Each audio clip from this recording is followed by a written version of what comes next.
የተከበራችሁ ተከታታዮቻችን የተከበራችሁ ተማሪዎቻችን እንኳን ወደ ዛሬው ዝግጅታችን በደህና መጣችሁ።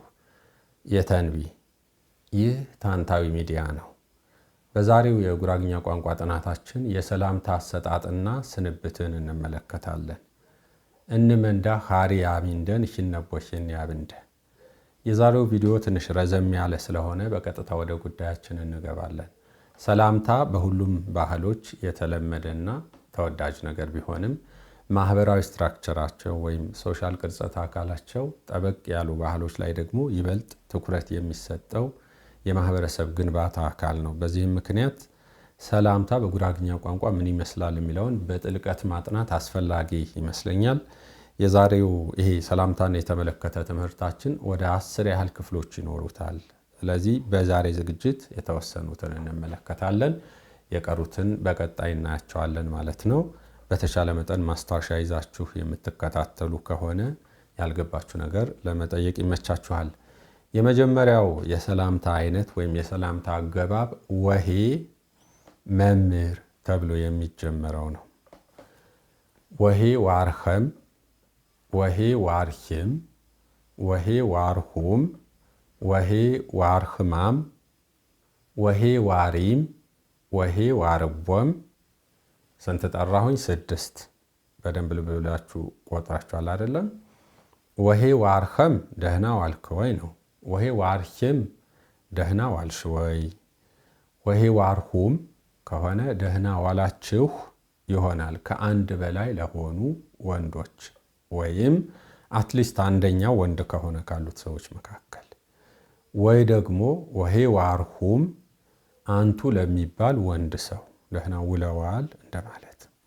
ወሄ ዋርህማም የሚሆነው ደግሞ ከአንድ በላይ ለሆኑ ሴቶች ወይም ወሄ ዋርህማም አንቱ ለሚባሉ ሴት ትልቅ ሰው።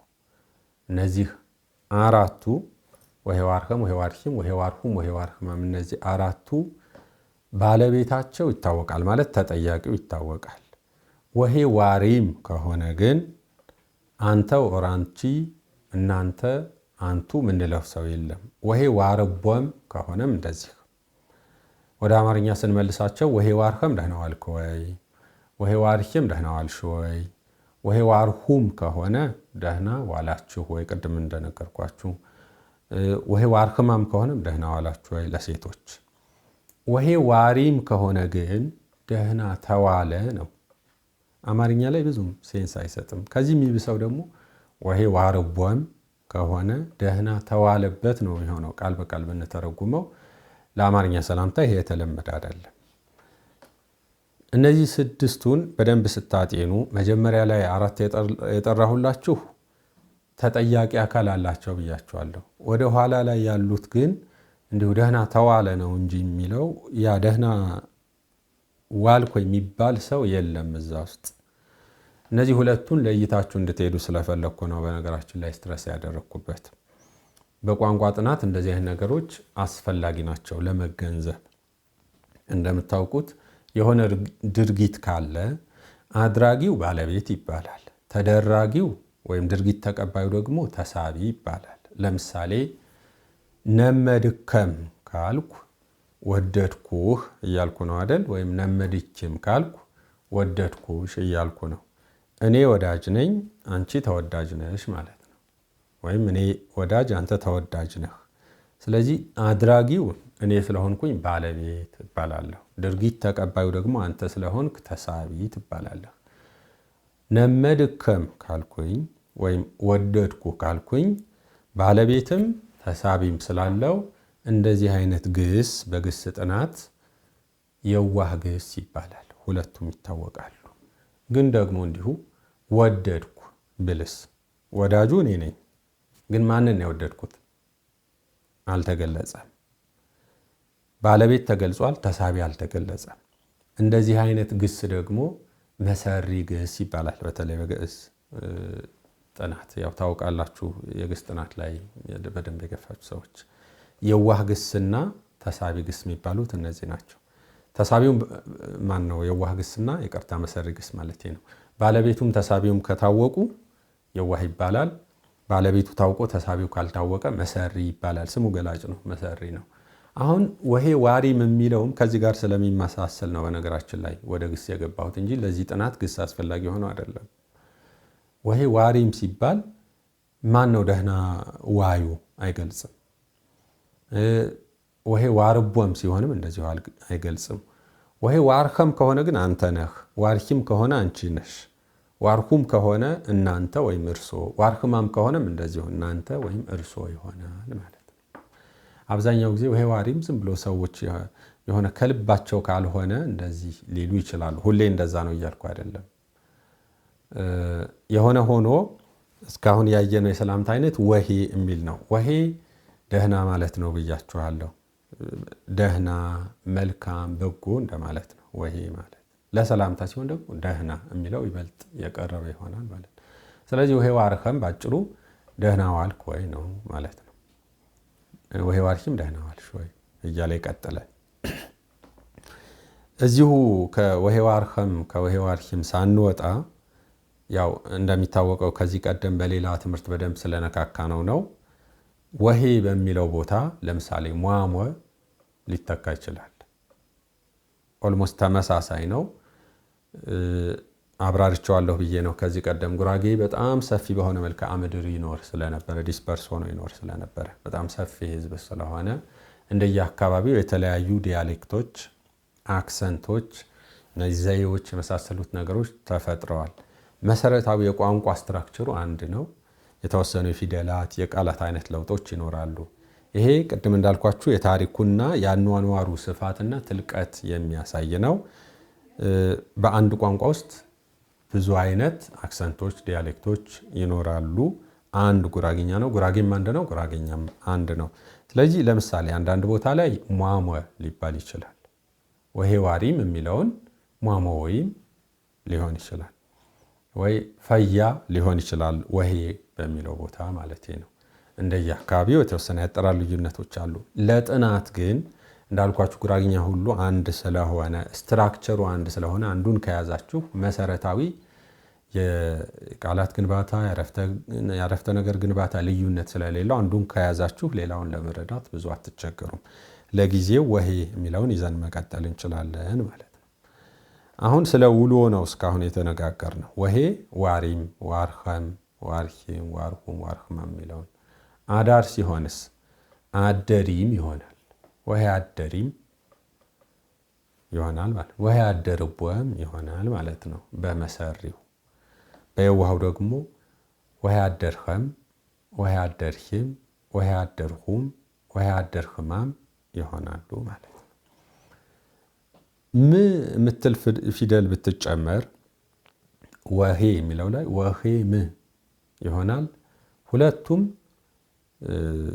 የእንትን ማለት የሰዋስው ጽነት የላቸውም። ወሄ ብሎ ሊቀጥልም ይችላል፣ ወሄም ተብሎ ሊቀጥልም ይችላል። በሁለቱ ያስኬዳል ማለት ነው። ሁለቱም መደበኛ ናቸው። ወሄ ቢባልም ኢመደበኛ አይደለም፣ ወሄም ቢባልም ኢመደበኛ አይደለም ማለት ነው። በነገራችን ላይ እንደዚሁ አሁን አደሪም የሚለውም ልክ ቅድም ሟሟ ፈያ እንዳልነው አደሪም የሚለውም አንዳንድ ዘዬዎች ላይ አተሪም ሊሆን ይችላል። ለምሳሌ የቸሃ ዘዬ ላይ አተሪም፣ እንደዚሁ ጎማረ፣ ሌሎችም አካባቢዎች ላይ ይሄ በሁሉም ጥናታችን በቃ አንዱ ጋር አንዱ የተባለውን የተወሰነ ሞዲፊኬሽን ኖሮ ልናገኝ ስለምንችል አንዱን ከተረዳን ሌላውን ለመረዳት ያው ኦልሞስት ተመሳሳይ ነው። ይሄንን ይዛችሁ እንድትቀጥሉ ለወደፊትም ማለቴ ነው። ኦልሬዲ በሁሉም ተመሳሳይ ነው የሚለውን እንድታውቁ ማለቴ ነው። እንግዲህ ወሄም ዋሪም አልን፣ አደሪም አልን። ይሄ የአንድ አዳርና የአንድ ውሎ ሰላምታ ሲሆን ነው። አንዳንዴ ግን ትንሽ ረዘም ሊል ይችላል። ለምሳሌ መሰንበት ከሆነ ወይም ስረቦችም ሊሆን ይችላል። ወይም ስረበትኸም፣ ወይም ስረበትህም፣ ወይም ስረበትሁም፣ ወይም ስረበትኸማም፣ ወይም ስረቦችም፣ ወይም ስረቦችቦም ሊሆን ይችላል ማለት ነው። እንዳልኳችሁ አንዳንዱ ሌሎች ቦታዎች ላይ ስረፖችም ሊሆን ይችላል። ስረቦችም፣ ስረፖችም የበና የፐ ነው ልዩነቱ። ይሄ እንደ ልዩነት የሚቆጠር አይደለም።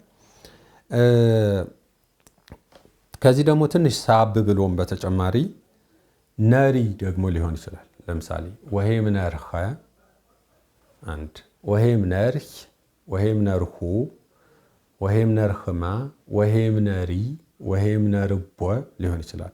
በነገራችን ላይ እስካሁን በስድስት ስድስት እየሄድን ነው። በደንብ ልብ ብላችሁ ከሆነ አንዴ ልድገምላችሁ ትቆጥራላችሁ። ወሄም ዋርኸም ዋርሄም ዋርሁም ዋርህማም ዋሪም ዋርቦም ስድስት አይደል? አደርኸም አደርሄም አደርሁም አደርህማም አደሪም አደርቦም ስረበትኸም ስረበትሂም ስረበትሁም ስረበትህማም ስረቦችም ስረቦችቦም ነርኸ ነርህ ነርሁ ነርህማ ነሪ ነርቦ እያለ ይቀጥላል ማለት ነው። ፕሉራል አድርገን የተናገርናቸው አደርሁም አደርህማም ዋርሁም ዋርህማም ስረበትሁም ስረበትህማም ነርሁ ነርህማ የሚሉት አንደኛ ለብዙ ቁጥር ሊሆኑ ይችላሉ፣ ሁለተኛ ለአንቱታ ሊሆን ይችላሉ። እነዚህም በደንብ እግረ መንገድ እንድትይዙ ማለቴ ነው። እንግዲህ ጠያቂው ይሄንን ሲል መላሹ ጉታ ኬር የስራን ይላል። ጉታ ኬር የስራን ጉታ አምድ የስራን ብሎ ደግሞ ሊመልስ ይችላል። አንድ አይነት ብቻ አይደለም። ጉታ አህዳ የስራን ብሎ ሊል ይችላል፣ ወይም አህድ የጉታ ሊል ይችላል። አህድ ይግዘር ሊል ይችላል። ጉታ ሽኩር ሊል ይችላል። ጉታ ምስጋን ሊልም ይችላል። አንዴ ልድገምላችሁ ጠቃሚ ስለሆኑ ጉታ ኬረ ስራን ጉታ አህደ ስራን አህድ የጉታ ጉታ አምደ ስራን ጉታ ሽኩር ጉታ ምስጋነ ስራን ምስጋነ ጉታ ሊል ይችላል። አህዳ የሚለው ምስጋና ለሚለው በጣም የቀረበው ትርጉም ይሄ ነው። በነገራችን ላይ ከሌሎች ሁሉ አንፃር የምስጋና ቀጥታ ወደ ጉራግኛ ግልባጩ አህዳ የሚለው ነው። ስለዚህ አህደ ስራን የጉታ አህደ ጉታ አህድ ይግዘር ሊል ይችላል። ይሄ የተለመደ ነው። ግን ደግሞ ጉታ ሽኩርም ይባላል፣ ጉታ ምስጋንም ይባላል። ምስጋን ከእንትኑ እንደምታዩት ሞሮፍ አማርኛ ነው። ሽኩር ደግሞ አረብኛ ነው። ሁለቱም የተለመዱ ናቸው በጉራጌ ሰላምታ ልውውጥ። ኦሪጂናሊ ግን ጉራግኛዎች አይደሉም፣ ድራይቭድ አይነት ነገሮች ናቸው። ይህንን እግረ መንገድ እንድትረዱ ያህል ነው ማለት ነው። እስካሁን የተነጋገርነው ግልጽ ይመስለኛል። ትንሽ ያስቸገራችሁ ነገር ካለ ማስታወሻችሁን እዩና ጥያቄ መጠየቅ ትችላላችሁ፣ ወይ ደግሞ ቪዲዮውን ደጋግማችሁ ማዳመጥ ይቻላል። እንግዲህ እስካሁን ያየነው የወሄ ነው። ወሄ የሚለውን ግን ጥያቄውን ትንሽ ሞዲፋይ ማድረግም ይቻላል። ወሄ በሚለው ቦታ ብቻ መምህር ብትቀይሩ፣ ለምሳሌ ወሄ ዋርኸም ወሄ ዋርሂም ወሄ ዋርሁም ወሄ ዋርህማም ወሄ ዋሪም ወሄ ዋርቦም ስትሉ የነበረውን መምህር ዋርኸም መምህር ዋርሂም መምህር ዋርሁም መምህር ዋርህማም መምህር ዋሪም መምህር ዋርቦም ብላችሁ አንዷን ፊደል በመቀየር ብቻ ሰላምታውን ሞዲፋይ ማድረግ ትችላላችሁ። መምህር ማለት እንዴት ማለት ነው፣ ወይም እንደምን ማለት ነው። ስለዚህ መምህር ዋርኸም ስትሉት አንድ ሰው እንደምን ዋልክ እያላችሁት። ትንሽ የቃላቱ ድምጸት ግን ልዩነት አለው። በነገራችን ሁለቱም ጥያቄ ናቸው። ወሄ ዋርኸም ስትሉትም ጥያቄ ነው፣ መምህር ዋርኸም ስትሉትም ጥያቄ ነው። ድምፄ ግን አይቀያየርም። እንዴት ዋልክ ስትሉና ደህና ዋልክ ስትሉ የጥያቄው ድምጸት ራሱ ይቀያየራል አይደል? ጥያቄ 3 ኦር 4 አይነት ያህል እንደሆኑ በሆነ የእንግሊዝኛ ቋንቋ ጥናት ላይ ያነበብኩት ትዝ ይለኛል። አሁን ስለሚሰፋብን ይሄ ሁሉም ቋንቋ ላይ ኮመን ነው፣ ስለሚሰፋብን ወደዛ እንግባ። የሆነ ሆኖ ግን ሁለቱም ጥያቄ ናቸው። ወሄ ብላችሁ ብትነሱም መምህር ብላችሁ ብትነሱም ጥያቄዎች ናቸው፣ መልስ ይፈልጋሉ ማለት ነው። ለዚህ ነው ጉታ አህደ ስራን እንዲህ እያለ ሰው ይመልሳል ያልነው ማለት ነው። ሌላኛው መምህር የሚለውን አስወጥታችሁ ወገሬት ብላችሁ መተካትም ትችላላችሁ። ወገሬት ዋርኸም ወገሬት ዋርሂም። ወገሬት ማለት ፍጹም ሰላም ማለት ነው። ልክ ኬር ወገሬት እሱ ያው ራሱን የቻለ ሌላ ጥናት ነው። እነዚህ ሰላም፣ ፍጹም ሰላም፣ የተረጋጋ ሰላም፣ ኮሽታ የሌለው ሰላም እንደማለት ነውና ወገሬት ብላችሁ መተካትም ትችላላችሁ። ወገሬት ዋርሂም ወገሬት ዋርሁም ወገሬት ዋርህማም ወገሬት ዋሪም እያላችሁ አደሪምም ከሆነ እንደዚህ ወይም አተሪም ስረቦችም ከሆነ እንደዚህ ነሪም ከሆነ እንደዚህ ማለት ነው። ሌላኛው በኬር ማለትም ትችላላችሁ። በኬር ዋሪም፣ በኬር አደሪም፣ በኬር ስረቦችም፣ በኬር ነሪ ማለት ይቻላል። ይሄም የተለመደ ነው ማለት ነው። ስለዚህ ጽንሰ ሐሳቡ በደንብ ገብቷችኋል አይደል? አደሪም፣ ዋሪም፣ ስረቦችም፣ ነሪ ያው እንዳልኳችሁ ኢቭን ቸኒም ሊሆን ይችላል። ቦሄም ቸኒም በደህና ተመጣ ወይም ቦሄም ቸናህም በደህና መጣ ሊሆን ይችላል። እነዚህ የሚከተሉ ናቸው። ከፊት የሚቀድሙት ደግሞ ወሄ፣ ወገሬት፣ በኬር፣ መምህር የመሳሰሉት ደግሞ ከፊት ይቀድማሉ።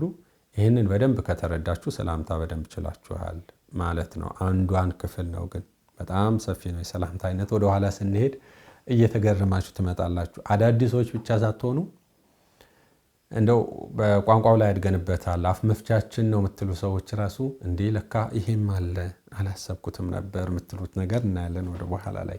ቀለል ካለውን ጀምር ብዬ ነው። ይሄ ክፍል አንዱን በዚህ ከቋጨን ካሰርን፣ አንደኛው የሰላምታ አይነት በዚህ ካሰርን፣ ያልገባችሁ ነገር ካለ አስተያየት መስጫው ላይ ስትጽፉ የተቻለ መጠን በአማርኛው ፊደል ጻፉ። የሚከታተሉ ሰዎች እኛን ለማገዝ ብለው ራሱ ይሄንን ትምህርት የሚከታተሉ ሰዎች አሉ። አይተው አጥጋቢ ምላሽ እንዲሰጧችሁ ጥያቄያችሁ ግልጽ እንዲሆን ማለት ነው።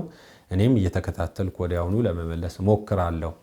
ሰፊ ማብራሪያ የሚፈልጉ ከሆነ ግን በዚሁ በታንታዊ የዩቲዩብ ቻነል ወይ ደግሞ በቲክቶክም በተለያዩ አጋጣሚ በቪዲዮ ጭምር ለማስረዳት ሞክራለሁ። ወደ ሁለተኛው የሰላምታ አይነት እንግባ። ዝግጁ? በጣም የምትወዱት ነው።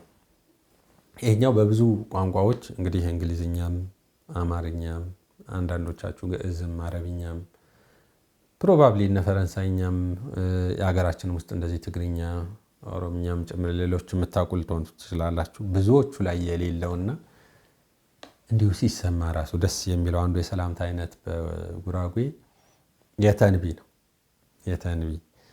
የተንቢ በጣም ደስ የሚል ነገር ነው። እንዳልነው ቅድም ሌሎቹ ላይ እንደገለጽ ነው እንደየአካባቢው የአክሰንት የዲያሌክት ልዩነቶች ይኖራሉ። የተንቢ ሊባል ይችላል፣ አተንቢ ሊባል ይችላል፣ አተኝቢ፣ የንጣቢ፣ በላለድ የንጣ፣ የብሳቢ፣ አአሚ እና ይህን የመሳሰሉ አሉ። በሁሉም ቤተ ጉራጌ ላይ ይሄ የተለመዱ ናቸው። የሚገርማችሁ ግን አባባሉም መሰረታዊ ትርጉሙም እና ደግሞ ምላሹም ኦልሞስት ተመሳሳይ ነው። እነዚህ ሊባሉ ይችላሉ። ግን እንዲሁ የተንቢ ብቻውን ወይም አተኝቢ ብቻውን ወይም የንጣቢ ወይም አአሚ ወይ ደግሞ በላለድ የንጣ ወይ ደግሞ እንደዚህ የብሳቢ ብቻቸውን ያን ያህል የተለመዱ አይደሉም። ቫሪዬሽኖች አሉት ትንሽ ሞዲፋይ ተደርገው። ለምሳሌ ያህል ያው ከትርጉሙ ወደ ቀጣይ እንመጣበታለን። ኢቲሞሎጂካል ትርጉሙ የተንቢ ማለት ይምጣብኝ ነው ቃል በቃል በነገራችን ላይ ይምጣብኝ። ቸነም ማለት መጣ ነው። ግሱ ይሄ ነው መነሻ ግሱ። ቸነም መጣ ነው። የተን ሲሆን ይምጣ ነው። የተንቢ ሲሆን ባለቤት ጠቋሚ ነው። እኔ ላይ ይምጣ ነው። ዞሮ ዞሮ ይምጣብኝ ነው። አሁን የተንቢ የሚለውን ከዚህ ቀደም ሰምቶ ማያቅ ሰው ወይ ደግሞ እንደው ከተማ ቀመስ ከተማ ያደግ የሆነ ሰው የተንቢ ሲባል ያው ሴንስ የሚያደርገው ይምጣብኝ ነው። ቃል በቃል ሲተረጎም ትርጉሙ ይሄ ስለሆነ ማለት ነው። እና ምንድን ነው የሚመጣው? ለምንስ ይመጣብሻል ይላል። እንደዚህ አይነት ጥያቄ ይፈጥርበታል። አብዛኛው ጊዜ እንደው ሰው ከተማ አድጎ ከሀገር ቤት በልጅነታቸው ወጥተው ወይ ደግሞ ከተማ ተወልደው አያታቸው ጋር ወዘተ ሲሄዱ ለበዓልም ለተለያየ ጉዳይ የተንቢ ሲባል ይረብሻቸዋል፣ ያስደነግጣቸዋል። ለምን? የሆነ ነገር ይምጣብኝ እያሉ ነው። እና እንግዳም የሆንባቸው ለዚህ ነው። እናቴ በቃ ካሁን በኋላ በጣም ተዘምኖ ተሞቷል። እንደው የጉራጌ ሻህ የፍረንድ ካሁን በኋላ በቃ እንደዚህ እንዳትይ ማለት የሆነ ነገር ይምጣብኝ ነው። ከቋንቋ ወደ ቋንቋ ሲቀየር አንዳንዴ አብዛኛው ነገር ትርጉሙን ያጣል። አሁን ቃሉን ተረጎም ነው እንጂ የነበረው ሙሉ ለሙሉ ስሜቱንም መሰረታዊ ትርጉሙንም ይዞ ሊመጣ አይችልም ወደ አማርኛ ሲሄድ። በእንግሊዝኛ ደግሞ ሲሆን ይብሳል። እስኪ ለምሳሌ የተንቢ የሚለውን ወደ እንግሊዝኛ አንዳችሁ ተርጉማችሁ ንገሩኝ። እኔ አጥቼለታለሁ። የተንቢ የሆነ ነገር ይምጣብኝ ወይም ላይ ይምጣ።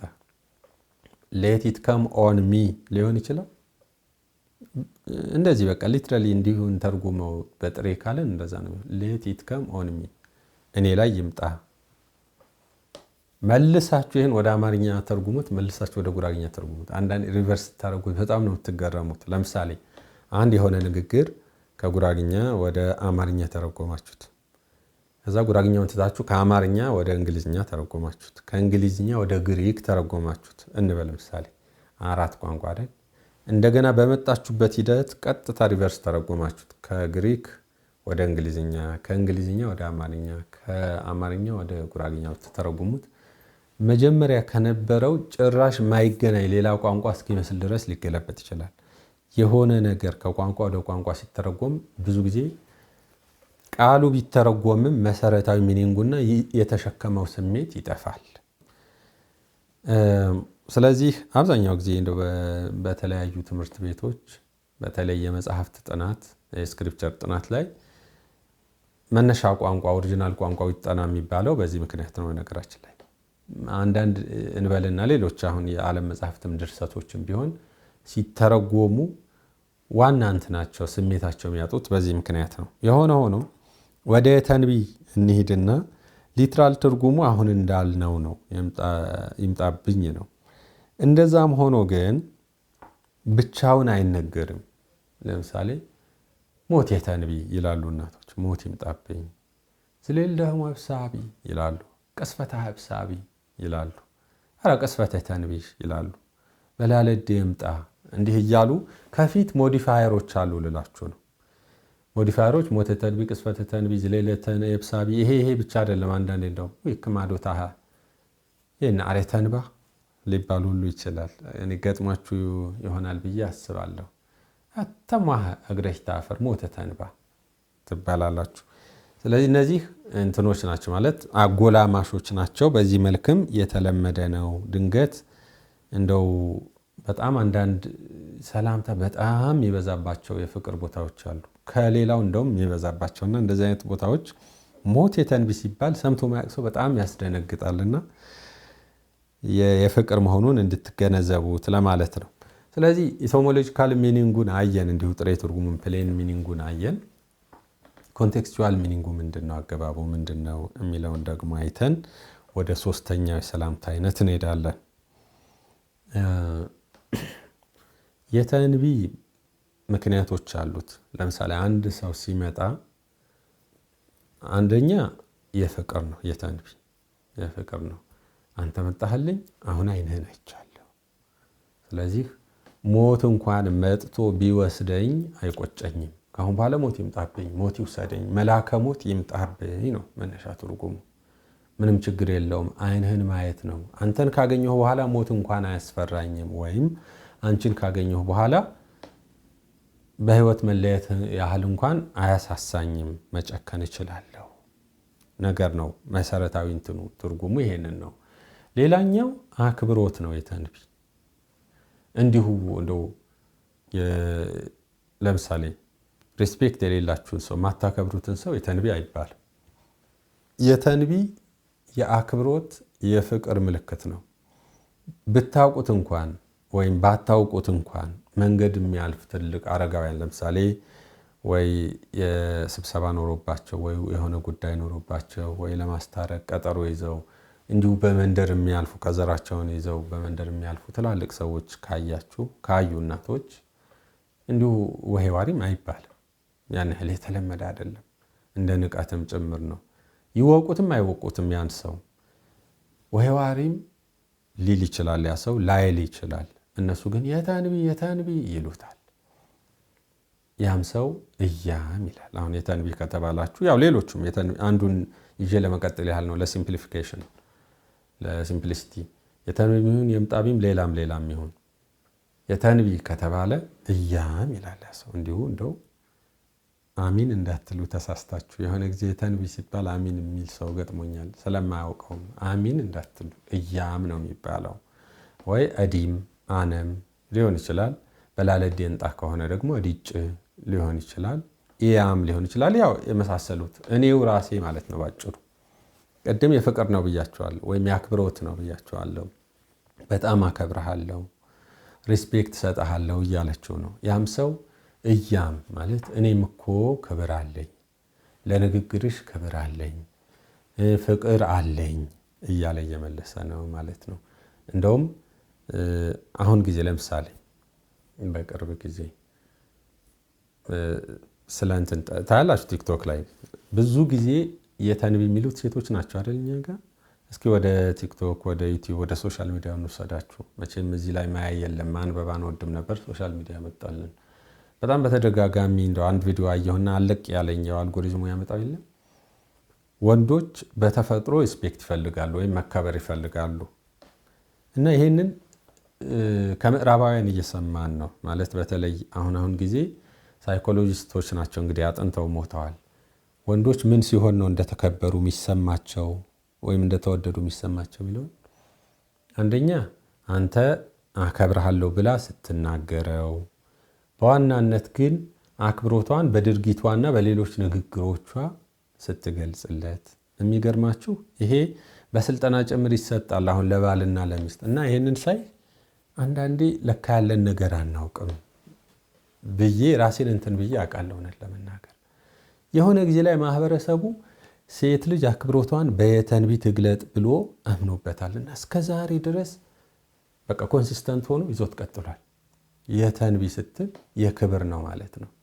ወንድ ልጅ ደግሞ በተፈጥሮ ሲከበር ፍቅር እንደሚሰማው ማህበረሰቡ ያውቅ ነበር ማለት ነው። ጆርናል ሳያነብ ስልጠና ሳያሰጠው እነ ዶክተር ገሌ እነ ፓስተር ምናምን እነ ገሌ ምናምን የሆነ ከፈረንጂና ከዚህ ቀነጫጭበው አንጥተው ሚስቶች ባሎቻችሁን አክብሩ፣ ማታከብሩን አታግቢ ወዘተ ምናምን ሳይላቸው በፊት ህብረተሰቡ ይሄንን አምኖበታል። እንደውም እንደ ስታንዳርድ ሁሉ አረ የተንቢ ትብርቃር ያብኸ ትጠረያ ዩ ትብርቃር ትኽር እመዊቻህ አህ የተንቢ ቤች አህን መድና እያለ ሲመርቅ አልሰማችሁ? መስቀልም ላይ ሌሎችም የተለያዩ አጋጣሚዎች ላይ ለምን ይመስላችኋል? የተንቢ የክብር ምልክት ነው እያልኳችሁ ነው። የክብር ምልክት ነው። ስለዚህ አከብርሃለሁ፣ እወድሃለሁ፣ ለአንተ ቦታ አለኝ የሚሉ ነገሮችን ይገልጻል የተንቢ እያልኳችሁ ነው። መልሱም ያው ቅድም እንደነገርኳችሁ ነው። አደራችሁን አሚን እንዳትሉ። ሁለተኛው የሰላምታ አይነት ይሄ ነው። እዚህ ላይ ግልጽ ያልሆነላችሁ ነገር ካለ ጥያቄዎቻችሁን ማቅረብ ትችላላችሁ። ወደ ሶስተኛው የሰላምታ አይነት እንግባ። ዝግጁ ከሆናችሁ ጥሩ ናችሁ እየገምታለሁ። ሶስተኛው የሰላምታ አይነት ይሄም ኤክስፔክት ያላደረጋችሁት ነው። የስራ ላይ ሰላምታዎች ናቸው። ሰው ስራ ላይ ለምሳሌ እየሰራ ከደረሳችሁ ወይ ዋርኸም ሬርሊ ያን ያህል የተለመደ አይደለም። ወይ ዋርኸም አትሉም። ከስራው በመነሳት የምትናገሩት ነገር ይኖራል። የመጀመሪያው እሻም ነው። ምንም አይነት ስራ ይሁን ስራው እንሰት መፋቅም ሊሆን ይችላል፣ ጅብ በማርሸትም ሊሆን ይችላል፣ ዋት መቶትም ሊሆን ይችላል፣ አጫው ፍቃም ሊሆን ይችላል፣ ሌላም ሊሆን ይችላል። ስራ እየሰራ ምንም አይነት ሊሆን ይችላል። እሻም የተለመደ መግቢያ ነው። ያም ሰው የሚመልሰው እሻም ነው። በነገራችን ላይ ሰላምታውም ምላሹ እሻም ነው። ለእሻም እሻም ነው የሚመለሰው። እሻም ማለት ምንድነው? በቃ ስራህን ሪኮግናይዝ አደርጋለሁ፣ ስራ ላይ ነህ፣ ድካም ላይ ነህ እና በርታ፣ አይዞ እንደማለት ነው። አይዞ እንደማለትም ነው። እውቅናም እንደመስጠት ነው። እሻም ግን ብቻውን አይቀርብም። ብዙ ጊዜ ልክ ቅድም የተንቢ ላይ እንደነገርኳችሁ ሞዲፋየር አለው፣ ሞዲፊኬሽን አለው እና ምን ተብሎ ሊቀርብ ይችላል? ከኋላም ከፊትም የሆነ ማጎላማሽ ሊጨመርለት ይችላል። ለምሳሌ እሻም ንቄጥ ይባላል። እሻምም ንቄጥም ሁለቱም ለየብቻ ሊቀርቡም ይችላሉ። አንድ ላይ ተዳብለው ሊቀርቡም ይችላል። እሻም ንቄጥ ሊባል ይችላል። ወይ ደግሞ እሻም ብቻውን ሊል ይችላል። ንቄጥ ይህም ብቻውን ሊቀርብ ይችላል ማለት ነው። ሌላው ለምሳሌ አሁን ከመንገድ እየመጣ ያለ ሰው አለ። ኦር ልጆች እንበልና ወደ ዱር ወደ ጫካ ሄደው እንጨት ለቅመው የማገዶ በጣም ትልቅ ሸክም ተሸክመው ሲመጡ ዝም አትሏቸው፣ እሻም ትላላችሁ። እንዳልኳችሁ ንቄጥ ትላላችሁ። በተጨማሪ ደግሞ እምር የህርቢ ልትሉ ትችላላችሁ ይባላል። እምር የህርቢ እምር ማለት ድንጋይ ነው። የህርቢ ይሁንብኝ ነው። ኸረም ሆነ ነው። የህርቢ ይሁንብኝ ነው። ድንጋይ ይሁንብኝ ነው። ምን ማለት ነው? ድንጋይ ሸክሙ ብዙ ነው። ስለዚህ ከብዶሃል፣ እኔን ይክበደኝ፣ ተጎድተሃል፣ ተረድቼሃለሁ ብሎ እውቅና መስጠትም እኔ በአንተ ቦታ ሆኜ በአንተ ጫማ ስር ተረድቼዋለሁ፣ ድካም አለው፣ ይህንን ሪስፔክት አደርጋለሁ፣ አከብርልሃለሁ ስሜትህን የማለት አይነት ነገር ነው። ከወንዝ በትልቅ እንስራ ተሸክማ መጥታ ዝም እንዳላየ ሰው አትባልም። እምደ ህርቢ ትባላለች፣ እሻም ትባላለች፣ ንቄጥ ትባላለች ማለት ነው። እምደ ህርቢ ብዙ ጊዜ ለሸክም ነው። እሻም ንቄጥ ግን የተለመደ ነው። ለምሳሌ እንዳልኳችሁ ስራ እየሰራ እዛው ስራ ላይ የደረሳችሁ ከሆነ ወይ ከስራ ተመልሶ ወደ ቤት ከማሳ ውሎ ሊሆን ይችላል። ዋሬፈር ወደ ቤት እየገባ ላለ ሰው እሻም ልትሉት ትችላላችሁ። ጉዞ የእግር ጉዞ ውሎ እየመጣ ያለ ሰው እሻም ሊባል ይችላል። እነዚህና እነዚህ ለመሳሰሉት ማለት ነው። እንግዲህ እነዚህ ቅድም ለዘረዘርናቸውም ለሌሎች ለብዙዎቹ ኮመን ናቸው። ግን ደግሞ አንዳንድ ዩኒክ የሆኑ አሉ የስራ ላይ ሰላምታዎች። ለምሳሌ ውቅያ ላይ ያሉ ሰዎች አሉ። እህል እያበራየ ነው እንበል። ጤፍ ሊሆን ይችላል፣ ስንዴ፣ ገብስ፣ ኑግ ዋሬቨር እና በሬዎቹን እያዞረ እየነዳ ምናምን እየወቃ ከሆነ አውድማ ላይ አይደል ያንን የሚያደርገው የሚያወቃው። እናንተ እንዲሁ እሻም ብቻ አትሉትም። በአብዛኛው ጊዜ እንደውም ከሩቅ አላያችሁም፣ እሱ ስራው ላይ ነው። እናንተ ምንድን ነው የምትሉት? ኦድ የምራ ትሉታላችሁ።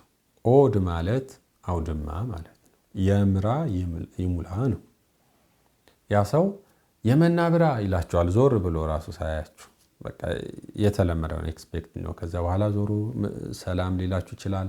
ግን ማትተዋውቁ ሰው ከሆናችሁ ራሱ መንገድ ላይ እያለፋችሁ ዝም አይባልም። ኦድ የምራ ይላል። እሱም እንዳልኳችሁ የመናብራ ብሎ ይመርቃል ማለት ነው። ሌላኛው ለምሳሌ የሆነ በዓል አለ ብለን እናስብ። እርድ ሆኖ ከብቱ ታርዶ ገፈፋ ላይ ተደረሰ። እየገፈፉ ከብቱ ቆዳውን ገፈፋ ላይ እያሉ ሰው ሲያልፍ ኦር እየተቀላቀላቸውን ቢሆን እንዲሁ ደህና ዋላችሁ ብቻ አይልም። የስባንሁ ይላል ወይም የስባ ይላል። ከሁለት አንዱ። እነዚያ ሰዎችም የሰባ ብራ ይሉታል። ዝም አይሉት። የሰባ ብራ የስባ ያው ቀጥታ ኦልሞስት እንትኑ ተመሳሳይ ነው። ፎኖሎጂው ከአማርኛ ጋር ይስባ ነው። ስቢ ኑረው ጣፋጭ ይሁን ከብቱ ነው። እነሱም የሰባ ያብላህ አምላክ ያስከው ሁሉ ይስባ።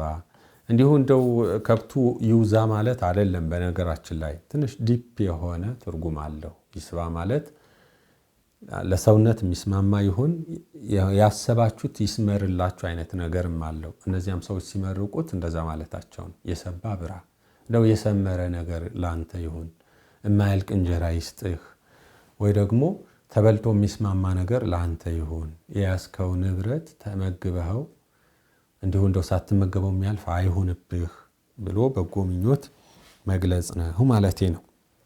ይሄ ገፈፋ ላይ ያለ ነው። ሌላው የስራ ላይ ሰላምታ ለከብቶች ለምሳሌ ራይ ወጀ ታውቃላችሁ አይደል?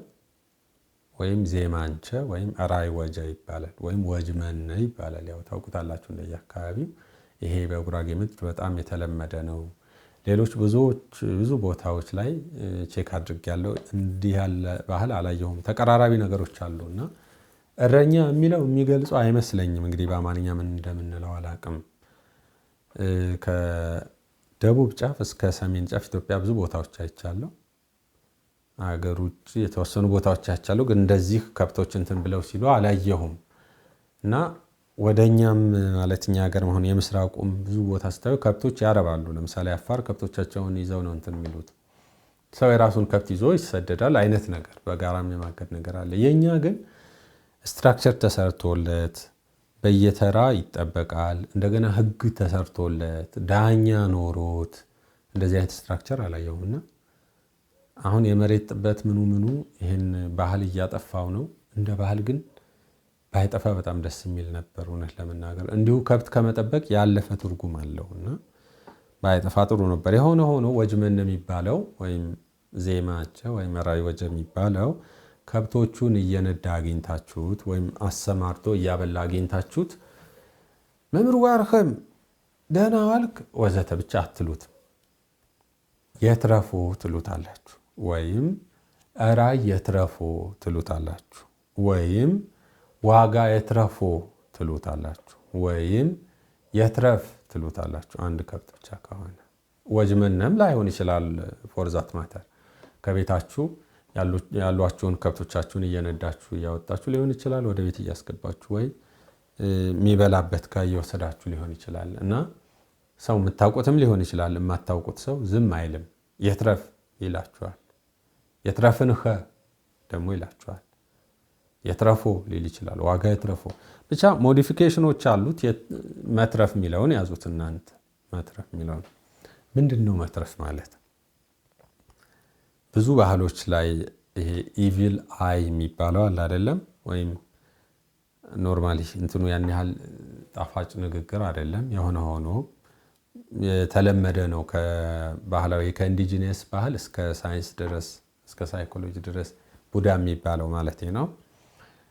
የሆነ ቡዳ ሰው ለምሳሌ ከብቱን በደንብ ትኩር ብሎ ካየውና ከወደደው ቡዳ በላ የሚባለው ጀስት ከተማም ላይ ሌላም ቦታ እንደምናውቀው ማለት ነው። የሆነ ወደ ህመም ይገባል አይደል? ያ ከብት ታመመ ይባላል። ግን በባህሉ ምን ተብሎ ይታሰባል? ያ ሰው ኢቭን ቡዳ ቢሆን እንኳን ሊሆንም ላይሆንም ይችላል ብለው ነው ያው ተብሎ ነው የሚታሰበው። ግን ኢንኬዝ ቢሆን የትረፉ ካለ ቡዳ ሊበላቸው አይችልም። እሱ ሰውዬ ቡዳ ሆኖ ሊበላቸው አይችልም ማለት ነው። ስለዚህ የትረፉ ማለቱ ምን ማለት ነው? እኔ አትርፌልሃለሁ፣ አጠርጥረኝ፣ ችግር የለብኝም። ግን ኢንኬዝ አለበት ብለህ እንኳን አትስጋ፣ ቢኖርብኝም በቃ ይሄ አክሰፕትድ ነው። ሁሉም ሰው ለምሳሌ በኮሮና ጊዜ ሁሉም ሰው ይሄ ምንድነው ሳኒታይዘር ታጥቦ ይገባ ነበር። ለምሳሌ ወደ ቢሮ ብትገቡ ጓንት አድርጎ ይገባ ነበር። ኮሮና ቢኖርባችሁም ባይኖርባችሁም ለሌላው ሰው እንዳታስተላልፉ አይደል? ምክንያቱ ይሄ ነው። ሌላ የተለየ ሪዝን የለውም። ላይኖርባችሁ ይችላል፣ ግን ቢኖርባችሁም ጓንት ማድረግ ነበረባችሁ ወይ ማስክ ማድረግ ነበረባችሁ። ማስክ አድርግ ተብላችሁ ስትገደዱ አለብህ ማለት አይደለም። ግን ኢንኬዝ ካለብህ ለሌላው ደህንነት ሲባል ማስክ ማድረግ አለብህ። ጀስት እንደዚህ ይሄ የሚባለው ችግር ቢኖርብኝ እንኳን ብሎ አክሰፕት አድርጓል ማህበረሰቡ። ስለዚህ ከዚህ ነገር ንጹህ አድርጌልሃለሁ። በትክክልም ይሄ ችግር ያለባቸው ሰዎች ይትረፍ ካሉ ከብቱን ሊበሉት አይችሉም ነው ባጭሩ ትርጉም። ያ ሰው ምን ብሎ ይመልሳል? ዋጋህ የትረፍ ብሎ ይመልሳል። እንበልና አሁን እኔ ከብቶቻችሁን እየነዳችሁ አይቼ የትረፉ የትረፉ አልኩኝ አይደል? እናንተ ዝም አትሉ። አሚን ዋጋህ የትረፍ ትላላችሁ። ግልጽ ነው። የትረፍ ግን ወይም የትረፎ ግን ይቅርታ ለከብቶች ብቻ ተወስኖ የሚቀር አይደለም። ለዚህ ነው ትርጉሙን በደንብ ከእንትኑ ይልቅ ሚኒንጉ ሰፋ ያለ ነው። እሱን እንድትይዙ ፈልገው ለልጅም ይነገራል። ይቅርታ ብያለሁ። ለልጅ ለምሳሌ ልጆቻችሁን ይዛችሁ እያጫወታችሁ ሊሆን ይችላል፣ ወር ስራ እየሰራችሁ ሊሆን ይችላል። የትረፎ ይላል። ልጆች ይትረፉላችሁ ማለቱ ነው። ክፉ አይንካብህ፣ የክፉ አይን ይለፋቸው እንደማለትም ነው። ወይም የትረፎን ይላል። ሚኒንጎል መሰረታዊ ትርጉሙ ቅድም ለከብቶች እንዳነሳው ነው፣ ተመሳሳይ ነው። ምላሹ ግን የትረፎ ሲባል ዋጋ የትረፍ ብለህ ነበር ቅድም። አሁን ግን ዋጋ አይደለም የምትለው። ያንናኸ የትረፍ፣ ያንናህ የትረፍ፣ ያንናህማ የትረፍ እያላችሁ ትመልሳላችሁ ማለት ነው። ያንተ የሆነ ሁሉ ይትረፍ፣ ለአንተም ያለህ ይትረፍልህ፣ ያንተም ልጆች ይትረፉልህ የማለት አይነት ነው ማለት ነው። እስቲል በልጅና በከብት ብቻ የሚወሰን አይደለም። ሰፊ እንትን ነው። ለምሳሌ ቡዳ የማይበላቸው ነገሮች እንኳን ቢሆን እንበልና የእንጀራ ምጣድ፣ በጣም ጥሩ ምጣዶች አሉ አይደል? የሚያስቸግርም አለ። እና አንዳንዴ ወዲያው ሊጥ አድርጋበት ወዲያው ነው ብድግ የሚያደርግ ከሆነ ቆንጆ ምጣድ ነው ማለት ነው። ምዳዳህ ይሽር የትረፈኝ ትላታለች። ያው እሷም ደግሞ ደስተኛ ትሆናለች ማለት ነው። ስለዚህ ክፉ አይን እንደው ለልጆች ለእንትን ብቻ ሳይሆን ኦር ቡዳ የምንለው ነገር ብቻ ሳይሆን በራሱ መልካም ምኞት ክፉ አይንን ኦር ክፋትን ያርቃል ተብሎ ይታመናል ማለት ነው። ክፉ አይን ለምንም ነገር ጥሩ አይደለም። በክፋት ያያችሁት ነገር ጥሩ አይደለም ተብሎ ይታመናል። እኔ በግሌም አምንበታለሁ። በነገራችን ላይ ምንም ነገር ይሁን በክፋት ያየነው ነገር መልካም አይሆንም። ይሄ ቡዳ የሚባለውም ዞሮ ዞሮ እንግዲህ አሁን ወደ ሃይማኖት ወደ ሪሊጂየስ ምናምን ኢሹ ይወስደናል። ኢቪል አይን ይለዋል ሳይንሱም፣ በሃይማኖትም የሰይጣን ስራ ነው ይባላል። የሆነ ሆኖ ግን የሰይጣን ስራ ከሆነ እንደው እንዲህ ስለተባለ ያርቀዋል ወይ ራሱ የቻለ ትንታኔ ይኖረዋል ሊሆን ይችላል። ኦፍኮርስ የሆነ ሆኖ ግን እንደ ቋንቋ እንደ ሰላምታም ይሆናሉ። እነዚህ የሰላምታ መነሻ ይሆናሉ። ከብት እያገደ ያለውን ሰው እንዳልኳችሁ ደህና ዋልክ ብለህ አይደለም የምትጀምረው፣ እንደ መግቢያ እነዚህ ናቸው እያልኳችሁ ነው። ሌላ ጊዜ ምሳሌ ጸጉሯ በጣም የሚያምር ልጅ እዩ ጉነራኪ ሽርኸማ የትረፍኒ ትባላለች። አሁን ጸጉር ከእጇ ከአይኗ ከሌላው ተለይቶ የሚተርፍላት ሆኖ ነው። ትረፊ ማለት ይቀል ነበር አይደል? ወይ አይኗ የሚያምር ከሆነ የናኪ ሽርኸማ የትረፍኒ ትባላለች። ትረፊ ትሬፍ ከማለት ይልቅ የትረፍኒ ይባላል። ምን ልላችሁ ፈልጌ ነው፣ አንዳንዴ በቃ ክፉ ያርቅልሽ ማለትም ጭምር ነው እንጂ አይኗን ብቻ ለይቶ ቡዳ አይበላውም። እጇና እግሯ ቀርቶ አይደል? የቡዳ ብቻ አይደለም ልላችሁ ፈልጌ ነው። አንዳንዴ ደግሞ የአድናቆትም ጭምር ሊሆን ይችላል። የሆነ ሆኖ እነዚህ አይነት ሰላምታዎች የስራ ሰላምታዎች ብለን ካቴጎራይዝ ልናደርጋቸው እንችላለን። ሶስተኛው የሰላምታ አይነት ይሄንን ይመስላል ማለት ነው። ግልጽ ያልሆነላችሁ ነገር ካለ ጠይቁ። ቀጥሎ አራተኛው የሰላምታ አይነት አለ። እሱን በሚቀጥለው ክፍል እናየዋለን። የአራት ሰላምታ ነው። እስካሁን የተነጋገርነው ላይ ሪካፕ እናደርጋለን። ግልጽ ያልሆነላችሁ ነገር ካለ እርስ በርስ ብትነጋገሩበት የበለጠ ይገለጥላችኋል። አንደኛው ወሄ መምህር እየተባለ የሚቀርበው የሰላምታ አይነት ነው። ወሄ ዋርኸም፣ ዋርኪም፣ ዋርክማም፣ ዋርሁም ያልነው ማለት ነው። ሁለተኛው የተንቢ ናቸው። የተንቢና የየተንቢ ቫሪቲዎች ወይም የተንቢ አበሩሶች ማለት ነው። ሶስተኛዎቹ የስራ ላይ ሰላምታዎች ናቸው። እነዚህ ኦዲየምራ፣ የስባንሁ፣ የትረፎ፣ እነዚህ እሻም፣ ንቄ፣ ጥምሬ፣ ህርቢ የመሳሰሉት የስራ ላይ ሰላምታዎች ይባላሉ ማለት ነው። በሚቀጥለው የአራስ ቤት ምርቃት ከሚለው እንጀምራለን። የጎቸ ሰብ የበርንደ